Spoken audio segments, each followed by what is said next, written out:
to Studors. Today, I'll be introducing you to the ninth grade poem, The Road Not Taken, by the famous poet Robert Frost.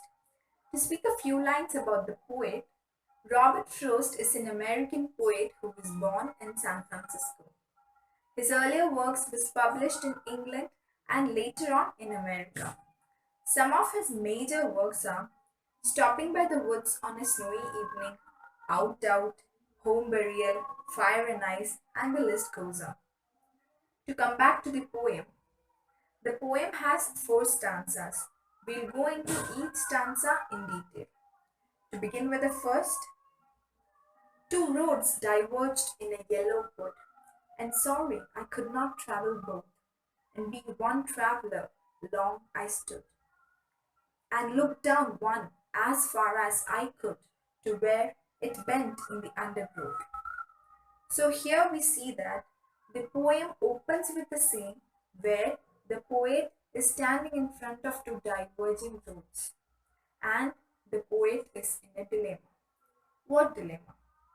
The dilemma is that the poet is supposed to choose only one road among the two diverging roads. And that is the dilemma that is posed in front of him. He can't choose both the roads. In the first line, there is a term given yellow wood. The term yellow wood indicates that the season is autumn. The yellow decomposing leaves are found on the pavements. Now, the poet is supposed to eliminate out one path and choose the other and move forward. Hence, the poet is keenly observing both the paths so that he can eliminate out one and choose the other. He is observing it till the road blends into the thick cover of forest. So that is what is given in the first stanza. Now coming to the second stanza, then took the other as just as fair, and having perhaps the better claim, because it was grassy and wanted wear.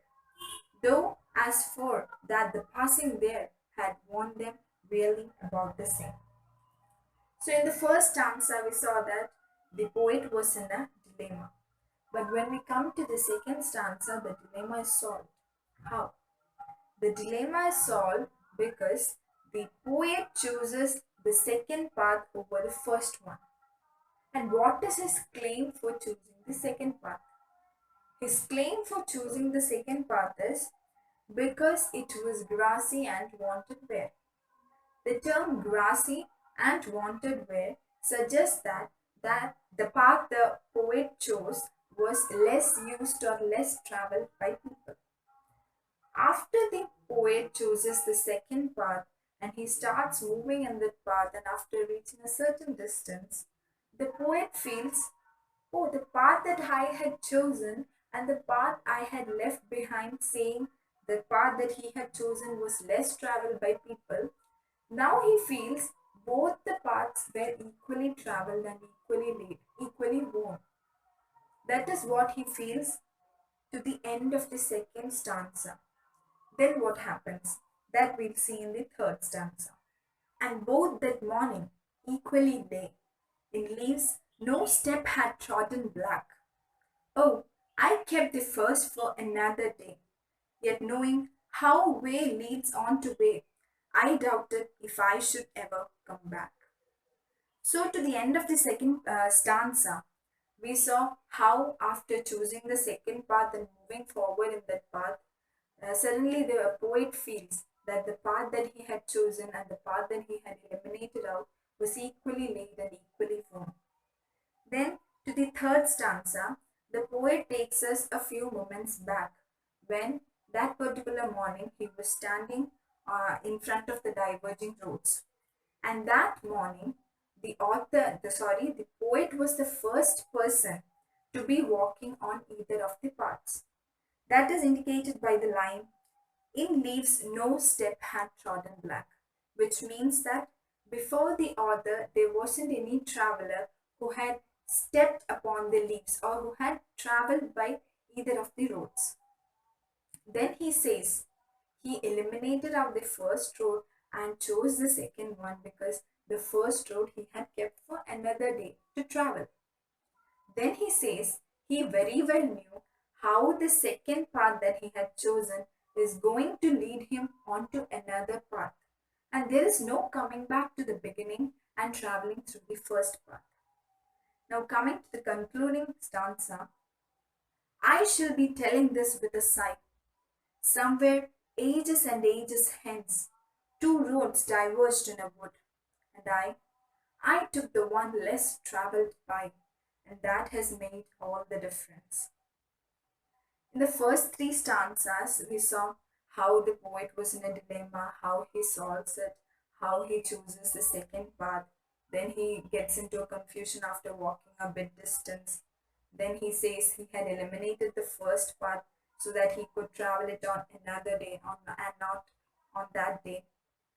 Then to the concluding concluding stanza, what we see is he says in his future, one day when he sit and look back to his life, he'll say, there was one day in my life where I was in front of two diverging roads and I was supposed to choose one among that. And I chose the path that was less traveled, and that has made all the differences in my life. So that is what Robert Frost explains through this poem. Now, when we connect this poem to reality or real life, we can connect the two diverging roads in the poem to the two opportunities that life will offer us at some point or the other in our life. So, just like the two roads, we get two opportunities in front of us, and we are supposed to choose only one among that two. Just like how the author was in a dilemma of which road is to be chosen, even we will be in a dilemma which opportunity to be taken and which one to be left out. We'll analyze the pros, cons, see which one to be taken, which one to be eliminated out. And later on, we'll choose one opportunity from that. And when we go forward with that opportunity, somewhere we might feel that decision was wrong. I need to come back to the beginning, choose the other one. But wherein there is no coming back to the beginning. And then after years and years, we'll sit and think back, and that time we'll say, life had given me two opportunities, and I chose one among that. And because I chose that opportunity, that has made me what I am today. So that is how we link the poem Road Not Taken to reality and real life. So that's all about the poem.